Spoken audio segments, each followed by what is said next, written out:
I want some pancakes, you want some pancakes, we all want pancakes. And with this recent update for this lava event going on, everybody is going crazy trying to hunt these things down, and you may realize that you're only getting like 5 or 7. Now, for the Ice Spirit event, we did have that one Ice World battle mod where you exploded the big golem spirits. They went into split into 3 little ones, and then you could farm the ice spirits out of those and get something like 40 or 50 of them.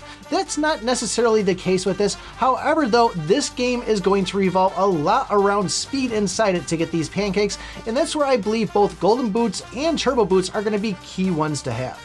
And little fun side note here, when I first started the channel, I thought I had to have some sort of catchphrase. So my catchphrase when I owned people inside a game was, go eat some pancakes. I'll try to throw some footage here if I can find it. Watch me kill some people and tell them to go eat some pancakes.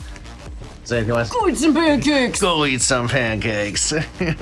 Now at first I started going grabbing a speedster if I can. Even if it was a chicken, I passed up tanks for chickens at times, but I would go immediately grab the pancake inside my area, go get the blue box, and then head straight for the center. And this is a great way, but what I did start to see was that sometimes there's 2 or 3 pancakes just sitting in my starting area. Sometimes you can usually pick up on this when the starting screens launch in, you pick your first hero, and it kind of pans back to you, you can kind of spot them that way.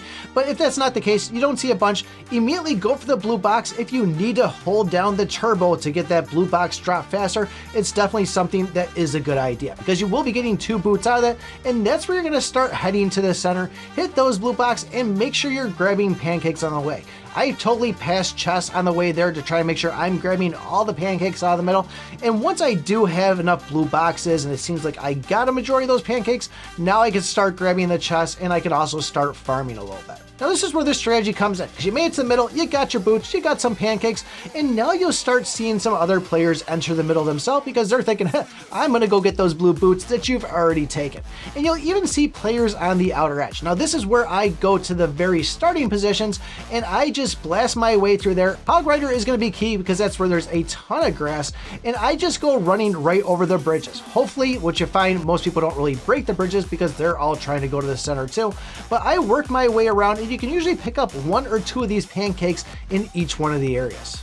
You can sometimes make 2 or 3 passes around the whole board just grabbing pancakes, running over the bridge. Remember, don't destroy the 3 enemies that are on top of them. And if you get lucky, you'll grab a bunch. Now, things will get a little bit trickier once you go and have the vines start creeping in at the 2-minute mark. And that's where you can start kind of deciding, hey, am I gonna work on the outside edge or work myself in the middle? And you really need to keep an eye open for those pancakes. Keep in mind though, that Bo's mines look very similar to these things. I've been fooled a couple of times myself, and it makes it a total pain. Now, Hog Rider is going to be the key one on this here because of that recharge of the speed boost, but Max is another good one to go with too, and Chicken. There was times where I had a lot of Hogs and Maxes in the same run, and that made it pretty easy to move around. Now, Chickens was a little bit more difficult. I really stocked up on these things, but I found that even with all the running I'm doing, I'm still finding myself dropping out. Usually within that last minute, everybody's making their way to the center anyways, and this is a nice easy way just to run around the outer square, I guess I would say, and get yourself maybe another 7 or 8 of these things.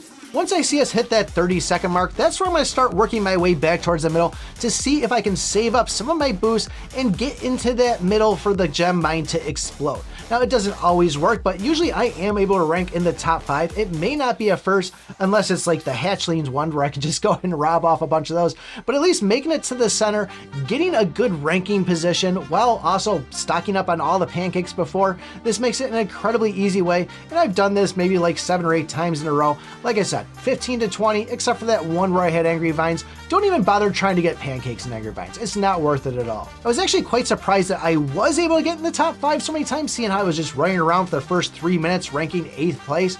But this just seems to be a nice simple way to do this. You got the speed boost. If you see some freezes out there or even something like a health, grab those too. So if you are running through another set of enemies, you can kind of slow them down, heal yourself up, and even a bomb too can kind of stop them and keep them away. But if I find a better way to do it, I'll make sure I post another video on it. If I can find that pancake video, we'll link it right here. But if you want to know how this update is making me feel like I'm screwing up my free-to-play account, check out this video over here. Thanks for watching, and remember, I pick my butt.